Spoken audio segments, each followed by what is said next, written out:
This video is about the National Policy on Health 2002. Let us begin with a brief introduction. So, the National Health Policy 2002 aimed at achieving better health care and meet the goals unrealized so far.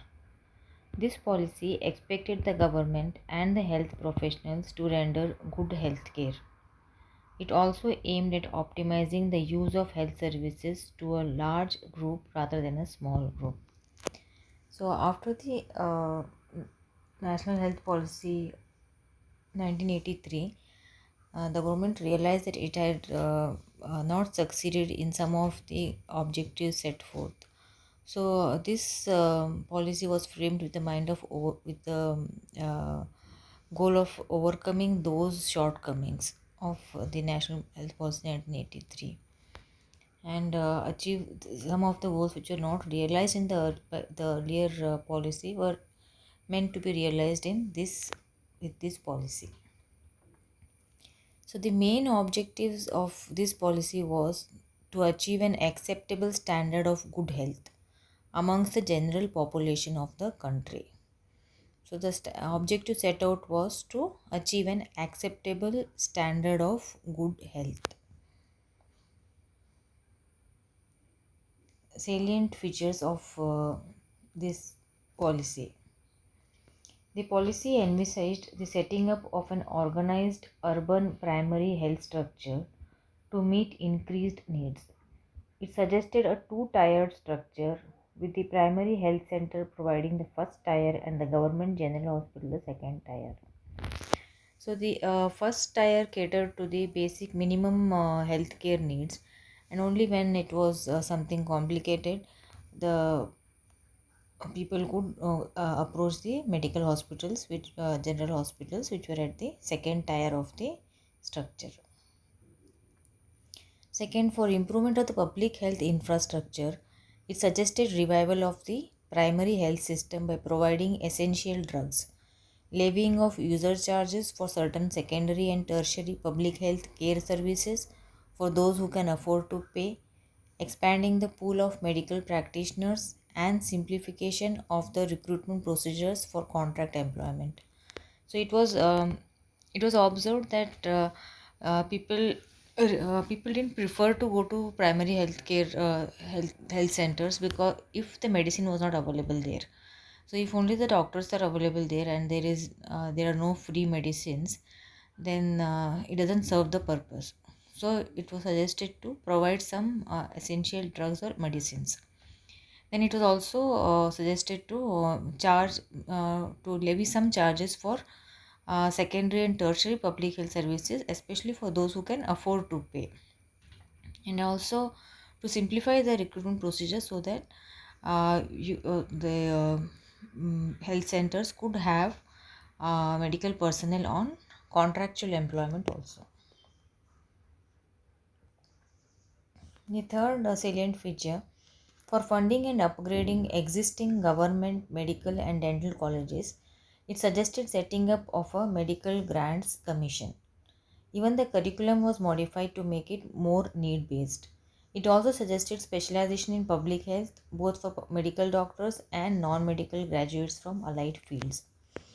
So, the medical grants commission was set up, and it was also observed that most of the uh, doctors opted for some of the specializations or only some of the specializations, whereas which were more popular, and specializations like public health were not was not there.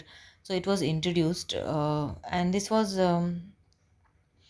meant for both medical doctors and also non-medical graduates from allied fields.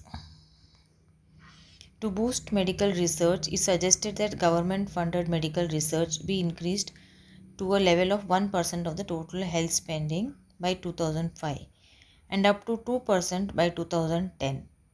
Medical research in the country was focused on the therapeutic drugs and vaccines for tropical diseases, which are normally neglected by international pharmaceutical companies on account of their limited profitability potential.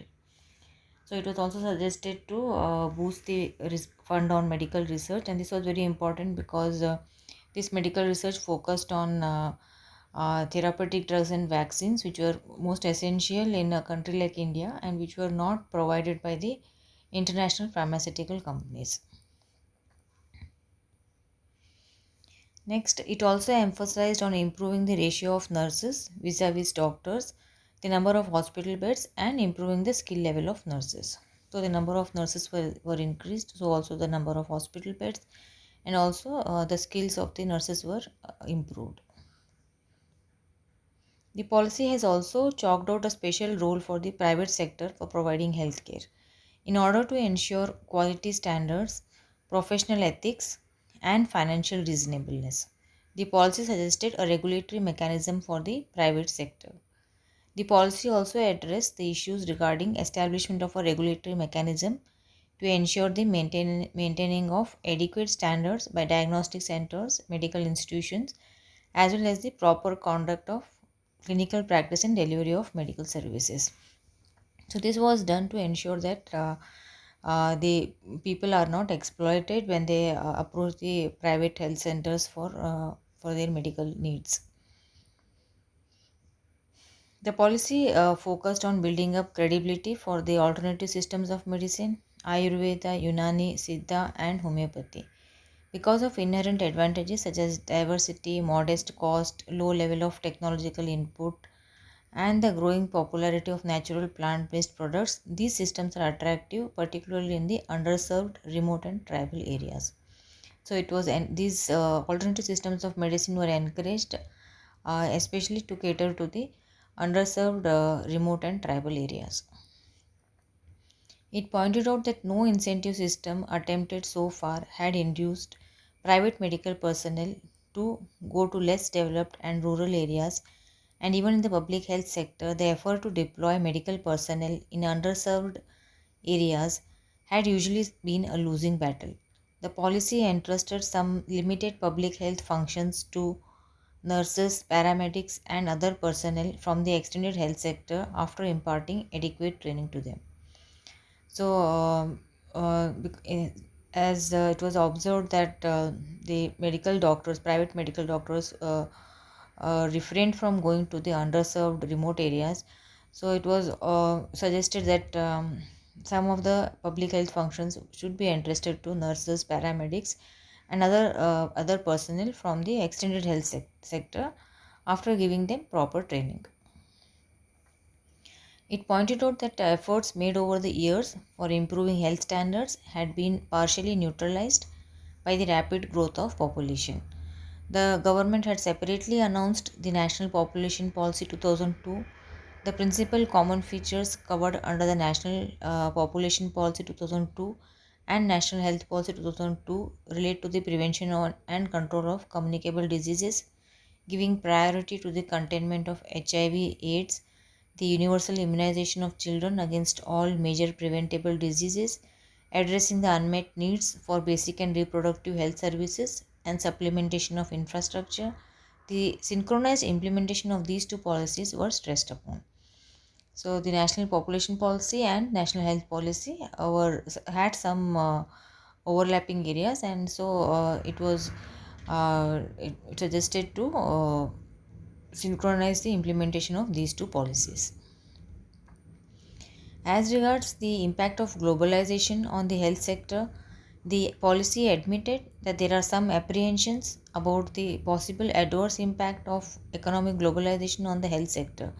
Pharmaceutical drugs and other health services had always been available in the country at extremely inexpensive prices. With the adoption of trade related intellectual property rights and the subsequent alignment of domestic patent laws consistent with the commitments under TRIPS, there would be a significant shift in the scope of the parameters regulating the manufacture of new drugs or vaccines. The policy observed that global experience had shown that the introducing of a TRIPS consistent patent regime for drugs in a developing country results in an across the board increase in the cost of drugs and medical services. In this context, the policy merely stated that it would address itself to the future imperatives of health security in the country in the post TRIPS area.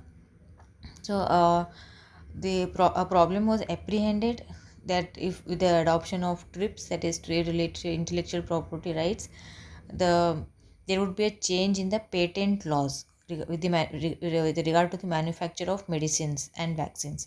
So this would result in the price of the medicines and vaccines going up. So the policy, it didn't provide any foolproof method on how to cope with this situation, but it did say that it would address itself to the future imperatives of health security in the country. Also, the policy made a list of goals to be achieved by 2015. So, eradicate polio and yaws by 2005, eliminate leprosy by 2010, eliminate Kala Azar 2015, eliminate lymphatic filariasis 2007, sorry, 2015, and achieve zero level of HIV AIDS 2007, reduce mortality by 50% on account of TB, malaria and other vector and waterborne diseases by 2010, reduce prevalence of blindness to 0.5% by 2010, reduce IMR, it is infant mortality rate, to 30 per thousand, and MMR, it is maternal mortality rate, to 100 per lakh by 2010. Increase utilization of public health facilities from current level of 75% 2010 by 2010. Establish an integrated system of surveillance, national health accounts and health statistics by 2005.